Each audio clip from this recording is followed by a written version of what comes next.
साल 1987 बिहार में आई भयावह बाढ़ में 2000 लोगों की मौत हो चुकी थी। तब राज्य में कांग्रेस की सरकार थी और सीएम थे बिंदेश्वरी दुबे। उसी वक्त बीजेपी के राष्ट्रीय अध्यक्ष रहे अटल बिहारी वाजपेयी भागलपुर दौरे पर पहुंचे और पत्रकारों से बात करते हुए कहा, इस भीषण बाढ़ में केवल एक ही आदमी सुरक्षित है, वो है बिंदेश्वरी दुबे। इस तंज के कुछ ही महीने बाद बिंदेश्वरी बाबू को इस्तीफा देना पड़ा। बिहार की इलेक्शन सीरीज मुख्यमंत्री में आज कहानी बिंदेश्वरी दुबे की, जिन्होंने संजय गांधी को खुश करने के लिए 6.5 लाख लोगों की नसबंदी करा दी और दलेलचक बघौरा में हुआ जातीय नरसंहार देखकर रो पड़े।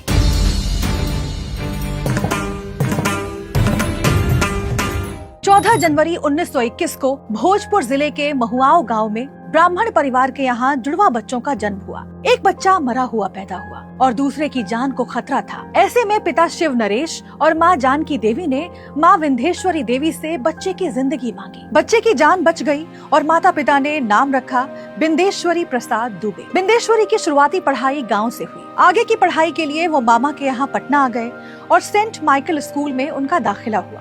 साल 1936 में 10वीं पास कर उन्होंने पटना साइंस कॉलेज में एडमिशन लिया। इसी बीच उनकी शादी शिव शक्ति देवी से हुई। आगे चलकर 1938 में बिंदेश्वरी का selection Bihar college of engineering यानी अब के NIT पटना में हो गया। लेकिन फाइनल ईयर में उन्होंने पढ़ाई छोड़ दी और गांधी जी के भारत छोड़ो आंदोलन से जुड़ गए। आगे उन्होंने कोयला खदानों में मैकेनिक का काम शुरू किया। इस बीच मजदूरों पर हो रहे अत्याचार के खिलाफ आवाज उठाई और जल्द ही नौकरी छोड़ मजदूरों के नेता बन गए। बिंदेश्वरी कोलियर मजदूर संघ के उपाध्यक्ष बने और फिर कांग्रेस ज्वाइन की। आजादी के बाद 1952 में जब पहली बार विधानसभा चुनाव हुए तो दक्षिण बिहार की रामगढ़ रियासत के राजा कामाख्या नारायण सिंह ने 5 सीटों से चुनाव लड़ा और 5 सीटें जीत ली। लेकिन चुनावी नियम के मुताबिक एक व्यक्ति एक ही सीट से विधायक रह सकता था। ऐसे में उन्होंने 4 सीटों से इस्तीफा दे दिया। इनमें से एक सीट थी पेटरवार।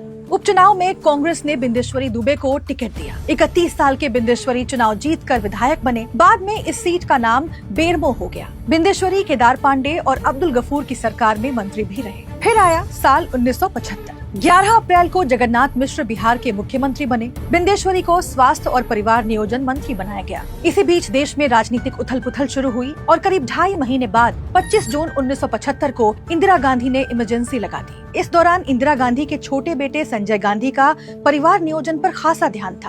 उन्होंने हम दो हमारे दो नारे के साथ जनसंख्या कंट्रोल करने के लिए नसबंदी का आदेश दिया। साथ ही राज्यों को टारगेट दिए। संजय को खुश करने के लिए स्वास्थ्य मंत्री बिंदेश्वरी ने सख्ती के साथ बिहार में नसबंदी प्रोग्राम चलाया। सरकारी डॉक्टर से लेकर प्राइवेट अस्पताल के डॉक्टर्स पर भी दबाव बनाया गया। सीनियर जर्नलिस्ट कुलदीप नैयर अपनी किताब इमरजेंसी की इनसाइड स्टोरी में लिखते हैं, केंद्र सरकार की ओर से बिहार को नसबंदी के लिए 3 लाख का टारगेट मिला था, लेकिन जगन्नाथ सरकार ने 6.5 लाख लोगों की नसबंदी कर दी। उत्साहित होकर बिंदेश्वरी दुबे ने आदेश जारी किया कि 1976 से 77 के आखिर तक 10 लाख का टारगेट पूरा करें। बिहार में नसबंदी प्रोग्राम से संजय काफी खुश हुए। नतीजतन बिंदेश्वरी अब उनके चहेते बन गए।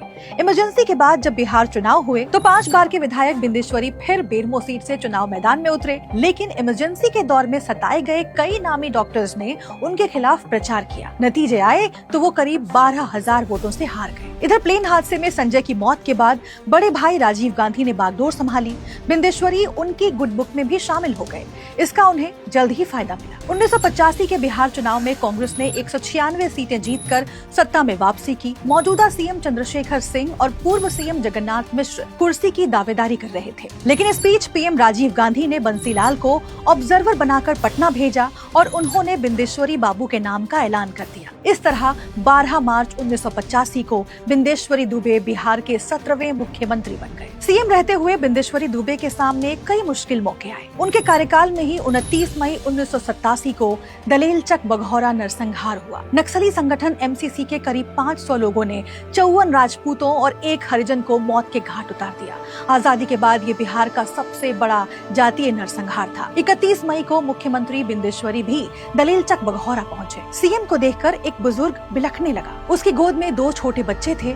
उसने कहा, साहब, ये दोनों मेरे पोता पोती, इनके माँ बाप को मार डाला, मैं कैसे इनकी देखभाल करूँगा? ये देखकर मुख्यमंत्री बिंदेश्वरी दुबे रोने लगे। अगले ही दिन उन्होंने एमसीसी पर बैन लगा दिया। लेकिन विपक्ष लगातार बिंदेश्वरी को हटाने और सरकार बर्खास्त करने की मांग करता रहा। इसी बीच अगस्त महीने में बिहार में भीषण बाढ़ आई। राज्य के 39 में से 30 जिले बर्बाद हो गए। राजनीति और बाढ़ दोनों मोर्चों पर हालात नियंत्रण करना बिंदेश्वरी के लिए मुश्किल हो रहा था। राजीव गांधी इससे काफी खफा थे।